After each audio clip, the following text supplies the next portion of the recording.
আমি সাংবাদিক বন্ধুসকলক আমাৰ নমস্কাৰ জনাইছোঁ। আপোনালোকে কৈছে যুৱচাম ওলাই আহিছে, যুৱচাম নহয়, আজি সোণাৰী সমষ্টিৰ গোটেই ৰাইজ ওলাই আহিছে। যুৱচামৰ লগতে গোটেই ৰাইজ আজি ওলাই আহিছে।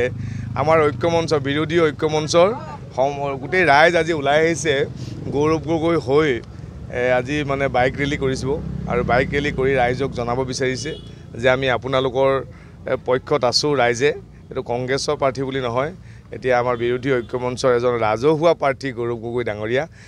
সেইকাৰণে গোটেই ৰাইজ আজি ওলাই আহিছে। বৃহৎ সংখ্যক ৰাইজ আমি দেখিছোঁ, আপোনালোকেও নিশ্চয় দেখিছে যে বৃহৎ সংখ্যক ৰাইজ আজি ওলাই আহিছে। ইয়াৰ পৰা এইটোৱে প্ৰমাণ হৈছে যে বিৰোধী ঐক্যমঞ্চৰ প্ৰাৰ্থী গৌৰৱ গগৈ ডাঙৰীয়াই এইবাৰ আমাৰ সোণাৰী সমষ্টিৰ পৰা বিপুল ভোটত জয়ী হৈ যাব, এই কথা আমি অনুমান কৰিব পাৰিছোঁ আৰু নিশ্চিত হৈছোঁ। ভাবিব নোৱাৰে, আপুনি ভাবিব নোৱাৰে, দোকানে পোহাৰে চহৰে নগৰে তিনিআলিয়ে চাৰিআলিয়ে কেৱল মাথো গৌৰৱ গগৈৰ কথা, কেৱল মাথো গৌৰৱ গগৈৰ কথা।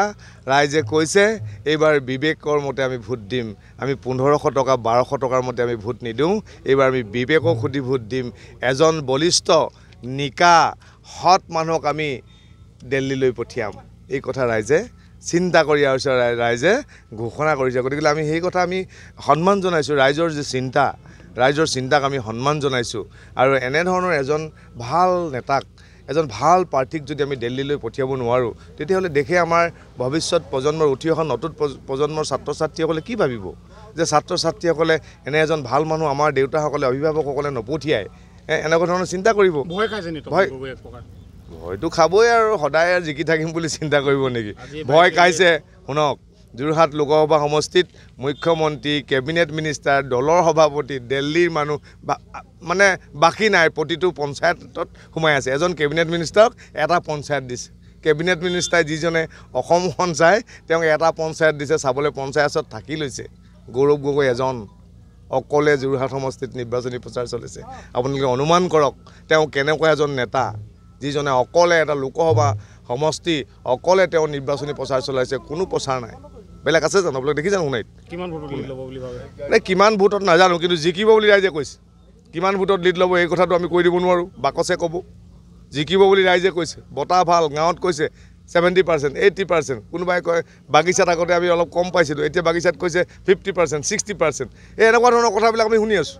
গতিকে আমি নিশ্চিত হৈছোঁ যে গৌৰৱ গগৈ এবাৰ জিকিব। গৌৰৱ গগৈক ৰখাব নোৱাৰে। সেয়ে ৰাইজ আজি অন্তিম দিনা ওলাই আহিছে।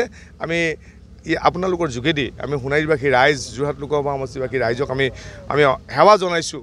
আমি আপোনালোকৰ আশীৰ্বাদ বিচাৰিছোঁ। আপোনালোকে এজন ভাল প্ৰাৰ্থী হৈ আছে গৌৰৱ গগৈ ডাঙৰীয়াক।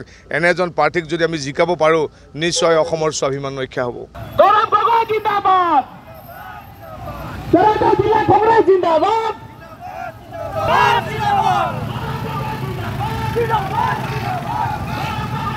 আজি প্ৰথম পৰ্যায়ৰ নিৰ্বাচনৰ আজিৰ অন্তিম দিন আৰু এই আমি সোণাৰীৰ একেবাৰে সীমামূৰীয়া তিতলাগড়ৰ পৰা আমাৰ বাইক ৰেলী আমাৰ বিৰোধী ঐক্যমঞ্চৰ কংগ্ৰেছৰ মনোনীত প্ৰাৰ্থী যুৱ নেতা গৌৰৱ গগৈৰ সমৰ্থনত আমাৰ বাগিচা গাঁও অঞ্চলৰ আমাৰ যুৱকসকল ওলাই আহিছে তেওঁৰ সমৰ্থনত বাইক ৰেলী কৰিবৰ কাৰণে।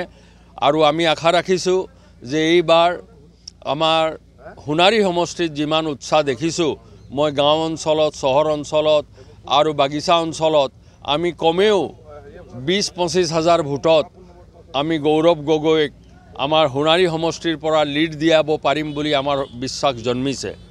আৰু আমি আশা ৰাখিছোঁ আৰু অতি আনন্দিত যে এইবাৰ আমাৰ নিৰ্বাচন অতি শান্তিপূৰ্ণভাৱে হৈছে আৰু এতিয়ালৈকে পাৰ হৈছে আৰু 2টা দিন আছে। মই ভাবোঁ যে নিৰ্বাচন অতি শান্তিপূৰ্ণভাৱে শৃংখলাৰে আমাৰ নিৰ্বাচন অনুষ্ঠিত হ'ব আৰু বেছিকৈ সকলো ৰাইজে যাতে এই পবিত্ৰ ভোটদানৰ ক্ষেত্ৰত যাতে তেওঁলোকে অংশগ্ৰহণ কৰি যাতে সবেই ভোট দিবলৈ ওলাই আহে, যুৱক যুৱতী বৃদ্ধ বৃদ্ধা সকলো ওলাই আহি যাতে এক ৰেকৰ্ড পৰিমাণৰ ভোট আমি সোণাৰী সমষ্টিত প্ৰদান কৰিব পাৰোঁ।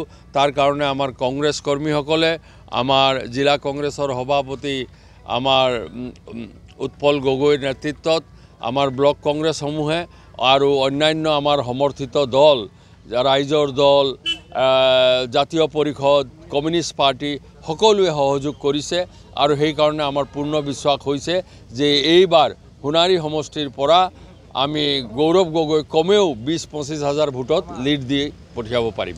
হাতৰ চিনত ভোট দিয়ে তাক নিশ্চিত কৰিবৰ কাৰণে অহা 2টা দিন আপোনালোকে আন্তৰিকতাৰে কাম কৰিব বুলি